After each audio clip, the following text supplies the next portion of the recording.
హరహర మహాదేవ శంభో శంకర. ఓం నమ శివాయ. కార్తీక పురాణంలోని 7వ అధ్యాయమైన కార్తీక మాస మహాత్మ్యము విధుల వివరణ పారాయణం చేసుకుందాము. కార్తీక మాస సందర్భంగా శ్రీ వశిష్ఠుల వారు దీపదాన మహాత్మ్యము వివరించి తదుపరి పుష్పార్చన, దీపారాధనాది విధులను గూర్చి వివరించ ప్రారంభించారు. ఓ మహారాజా, కార్తీక మహాత్మ్యాన్ని వివరిస్తాను, సావధాన చిత్తంతో విను. కమలలోచనుడైన శ్రీ మహాలక్ష్మి, శ్రీ మహావిష్ణువు అనుగ్రహ విశేషం వల్ల స్థిర నివాసం ఏర్పరచుకుంటుంది. తరగని సంపదలు ఏర్పడతాయి. దేవదేవుడైన శ్రీ మహావిష్ణువుని కార్తీక మాసంలో తులసి దళంతో కానీ జాజిపూలతో కానీ పూజించిన ఎడల జనన మరణ చక్రం నుండి విముక్తి కలిగి పరమపదమును పొందుతారు. అటువంటి వారికి పునర్జన్మ ఉండదు. సర్వాంతర్యామి సర్వేశ్వరుడు అయిన సదాశివుని కార్తీక మాసంలో బిల్వదళాలతో అర్చించిన ముక్తిని పొందుతారు. కార్తీక మాసంలో ఫలదానం చేసినట్లయితే సూర్యరశ్మికి పారిపోయిన విధముగా ఫలదానం చేసిన వారి పాపాలు పటాపంచలవుతాయి. కార్తీక మాసంలో శ్రీమన్నారాయణ్ణి ఉసిరి చెట్టు నీడలో భక్తితో పూజించిన వారికి నరకాధిపతి అనే యమధర్మరాజు తల ఎత్తి చూడలేడు. కార్తీక మాసంలో తులసి దళాలతో సాలగ్రామాన్ని అర్పించినవాడు ధన్యుడవుతాడు. భక్తి శ్రద్ధలతో కార్తీక మాసంలో బ్రాహ్మణులతో వనభోజనం చేసిన వారి పాపాలు నశించిపోతాయి. ఉసిరి చెట్టు కింద సాలగ్రామార్చన చేసి సజ్జనులతో వనభోజనం చేయటం వలన వైకుంఠం ప్రాప్తిస్తుంది. భక్తితో భగవంతుని సన్నిధానంలో మామిడి తోరణాలు కట్టి సాలగ్రామాన్ని పూజించడం వల్ల ఉత్తమ గతి కలుగుతుంది. కార్తీక మాసంలో విష్ణు మంటపానికి అరటి స్తంభాలు కట్టి పువ్వులతో అలంకరించిన సాలగ్రామాన్ని అర్చన చేయువారు ఉత్తమ గతి పొందుతారు. ఈ మాసంలో శ్రీ మహావిష్ణువుకి హృదయపూర్వకంగా ఒక్కసారైనా నమస్కరించిన పాపాలు తొలగి అశ్వమేధయాగం చేసినంత ఫలితం దక్కుతుంది. కార్తీక మాస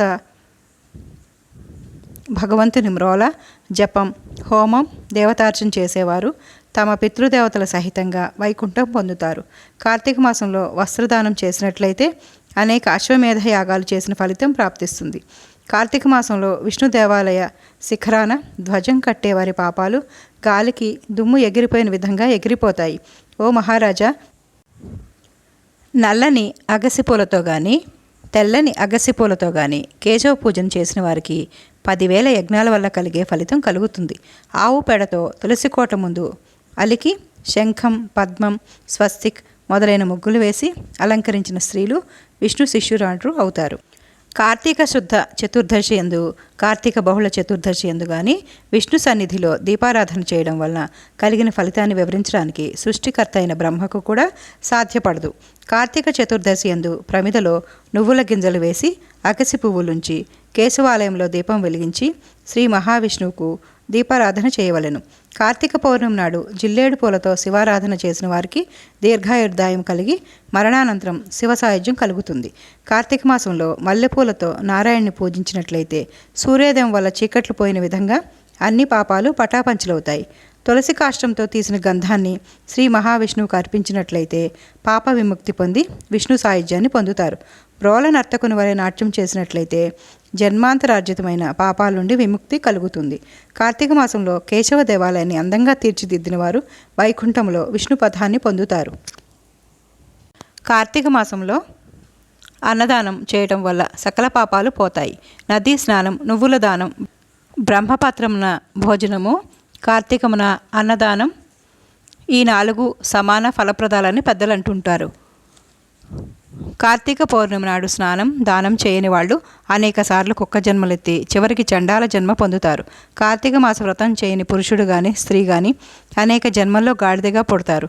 కార్తీక పౌర్ణమి నాడు భక్తవత్సలుడైన శ్రీమన్నారాయణ్ణి కదంబ పుష్పాలతో పూజించిన పుణ్యాత్ములు సూర్యమండలాన్ని చీల్చుకొని పోయి స్వర్గంలో సుఖాలు అనుభవిస్తారు. కార్తీక మాసంలో సర్వ జగద్రక్షకుడైన శ్రీమన్నారాయణ్ణి భక్తితో మొగలి పువ్వులతో ఆరాధించినట్లయితే 7 జన్మల తర్వాత వేదవేదాంగ పారంగతుడైన బ్రాహ్మణ జన్మ ప్రాప్తిస్తాయి. శ్రీమన్నారాయణ 1000 దళాలు గల కమలాలతో కార్తీక మాసంలో పూజించే మానవులు దీర్ఘాయువును పొంది చివరకు సూర్యలోకం పొందుతారు. శ్రీ మహావిష్ణువు ప్రతిమను అగసిపూలతో అలంకరించి భుజమున దాల్చిన వారు స్వర్గాధిపత్యం పొందుతారు. పురుషులు కానీ స్త్రీలు కానీ పూలమాలతో తులసి దళాలతో శ్రీమన్నారాయణకి పూజ చేసినట్లయితే సకల పాపాలు తొలగిపోయి విష్ణు సాయుధ్యం పొందుతారు. కార్తీక మాసంలో ఆఖరు ఆదివారం రోజైన కార్తీక స్నానం చేసినంత మాత్రాన నెలంతా స్నానం చేసిన ఫలితం ప్రాప్తిస్తుంది. కార్తీక మాసంలో మొదటి రోజున శుద్ధ పాడ్యమి, మధ్య రోజైన పౌర్ణమి, చివరి దినమైన చతుర్దశి రోజు స్నానం చేసినట్లయితే ఆ నెలంతా స్నానం చేసిన ఫలితం దక్కుతుంది. ఆ విధంగా కూడా చేయడానికి శక్తి చాలని వాళ్ళు కార్తీక మాసం అంతా ఆ మాస మహాత్మ్యాన్ని వినడం వలన అన్ని పాపాలు తొలగిపోతాయి. ఈ మాసంలో దేవాలయంలోని దీపాలు ఉంచిన మానవుల పాపాలు నశించిపోయి ఈ మాసంలో విష్ణు పూజ కొరకు మనోవాకాయ కర్మల వలన తోడ్పడేవారు స్వర్గలోకం పొందుతారు. పుష్పం, గంధం, ధూపం మొదలైనవి కార్తీక మాసంలో విష్ణు భగవాన్ని భక్తిపూర్వకంగా అర్చించి ఆరాధించేవారు విష్ణు పదం పొందుతారు. కార్తీక మాసంలో శ్రీ విష్ణువు సాన్నిధ్యంలో జపతపాలు చేయని మానవుడు అనేక జన్మలు నక్కగా పుట్టాల్సి వస్తుంది. ఏ మానవులు కార్తీక మాసంలో విష్ణు భగవాని సాన్నిధ్యంలో ప్రదోషకాలంలో పురాణ కాలక్షేపం చేస్తారో వారు కేశవ మందిరం చేరుకుంటారు.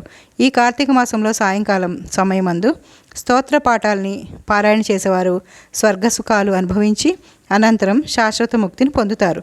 వారికి తిరిగి పునర్జన్మ ఉండదు. ఇది స్కాంద పురాణాంతర్గత కార్తీక మహాత్మ్యం నందలి 7వ అధ్యాయము సంపూర్ణం. సర్వే జన సుఖినో భవంతు.